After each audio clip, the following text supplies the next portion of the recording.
We are bringing in Maigala Expert Opinion. Nasa topikas niya si Professor Ramon Beleno III sa Ateneo de Davao University.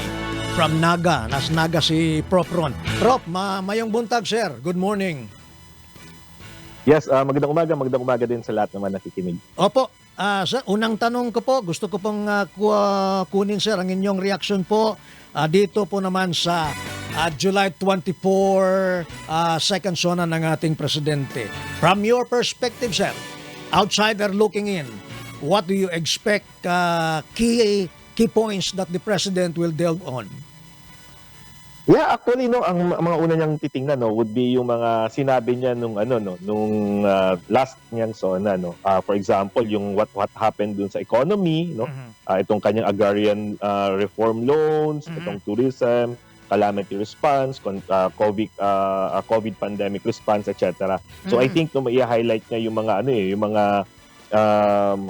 hits and misses nung mga sinabi niya nung 2022. Although kung titingnan natin may mga na-mention na right now like for example to sa renewable energy, sa foreign policy, and then yung SIM card law na naipasa niya, at the same time itong pagpababa ng ating inflation with the Kadiwa stores. So I think mag-highlight siya doon.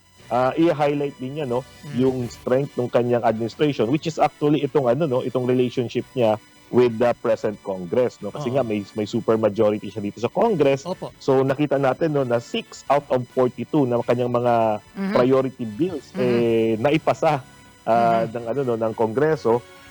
Yung tatlo dito naging batas na itong SIM registration, yung postponement ng barangay elections, at saka itong AFP modernization. Tapos may tatlo pa na I think pipirmahan niya bago siya magsusona itong new agrarian emancipation yung sinabi niya rin nung kanyang last na sona. Opo. And then itong DOH specialty centers na ilalagay daw sa mga provinces, at yung inaabangan ng iba na very controversial yung Maharlika Law. Okay. So yun yung medyo na-expect natin tayo nag-expect din sana na meron ding ma-mention with regard to peace and order. Peace and order. Because last year wala tayong narinig na anything about peace and order. Alam natin what is happening right now Immediately after ng kanyang sona, ang dami namang mga namatay na not only ordinary Filipinos but also itong mga politiko nandiyan si Digamo, etc.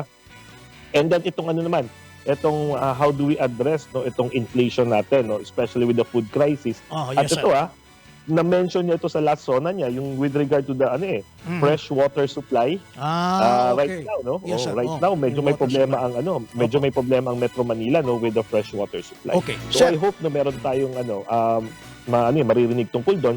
At the same time tayo from Mindanao, gusto natin marinig ano ba yung kanyang Mindanao agenda. Last year wala tayong narinig about the Mindanao agenda. Hopefully this year meron na tayong marinig. okay. Sir, may mga critics, bashers, in fact, 3 days, transport strike, transport holiday, 24 up to the 26. Meron talagang mga hindi kumbinsido, sir. Yeah, actually kasi naman yun, sabi ko nga, in fairness doon naman sa critics naman, meron naman silang reason to criticize. Okay. Unang-una, although na-mention na may mga ginagawa siya doon sa mga problema na na-mention last year at doon sa mga promises niya, ang problema is that hindi naman ganoon yung resulta, 'di ba? So iba naman yung nagiging. For example, malaki daw yung ina-address niya with regard to our economy, 'di ba? Opo. Ang dami niyang binisitang mga bansa para makakuha ng mga investors. Pero yung tanong natin, ano na ba yung nagbago sa atin, Opo. Mataas pa rin yung bilihin natin, Yung sa food crisis, 'di ba? Siya yung humawak ngayon ng Department of Agriculture. Pero anong nangyayari ngayon? Ang mahal pa rin. In fact, ang reason ng ating inflation is because of our food commodities, 'di ba? So anong nagagawa ngayon ng Department of Agriculture? We were hoping sana na mas effective yung Department of Agriculture. Opo. Kasi nga yung presidente mismo yung nag-head. Okay. So yun marami pa tayong pwedeng ma-mention pero yun na nga too many to mention siya, pero sinasabi natin may reason din Opo. Hindi pwede na may ginagawa lang yung gobyerno with regard dun sa mga problema. Dapat effective din naman yung ginagawa nila. Okay. Sir, what's your take? Yung DOT slogan, naging controversial this time around, PAGCOR. Ako, sir, wala akong issue kung private companies.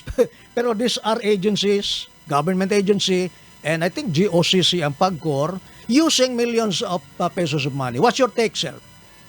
Yeah, unahin natin yung sa Department of Tourism. Sabi ko nga, di ba, kung kailangan talagang i-upgrade, no, especially with the motto, na ngayon nga, I think it's addressing yung mga post-pandemic na mga turista. Wala naman tayong problema doon, no? Opo. Pero yun na nga, no, ang ano natin is that, kung medyo controversial, no, dito pa lang sa atin, medyo controversial na yung pagka-release, no, kasi parang ano daw, no, copy-paste, etc.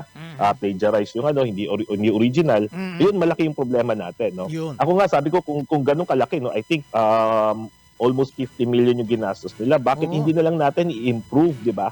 Yung mga ano, yung mga tourism sites natin, no? Oh, I-train natin yung mga tao natin, no? Sir. Na mag-ano, no? Oh, Yes, hello? meron pang Pagcor logo.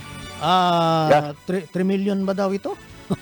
Yeah. Gra- Yung sa Pagcor logo Gra- talaga malaking problema. Yan, Grabe unang-una kasi, naman. no? Magche-change tayo ng logo Oo. if for example, kailangan natin mag-introduce ng bagong branding, Opo, di ba? opo. Ng ating agency. Pero Opo.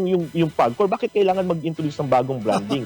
Ang dami Ano na ba yung nila- kanilang objective Ang dyan, dami no? ng nilang Tapos logo, yung sir. 3 million ba, ano bang kasama pa doon? Diba? Ayun. May kasama ba yung launching? So, Agoy. ito pa yung malaking problema dyan. Kasi ang daming project ngayon ng Pagcor na nag-create sila ng mga, nag-build sila ng mga evacuation centers, no, sa mga liblib na lugar.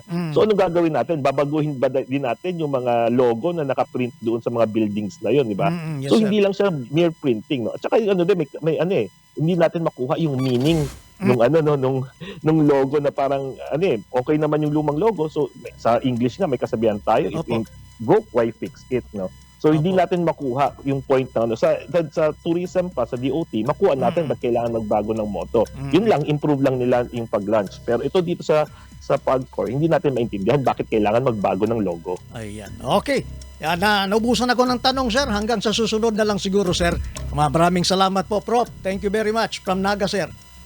Okay, maraming salamat, more power. God bless at stay safe po tayo lahat. Salamat, sir. Professor Mon Belendo III, Ateneo de Davao University, mga bayan. Mga kasama, like and subscribe sa atong YouTube channel.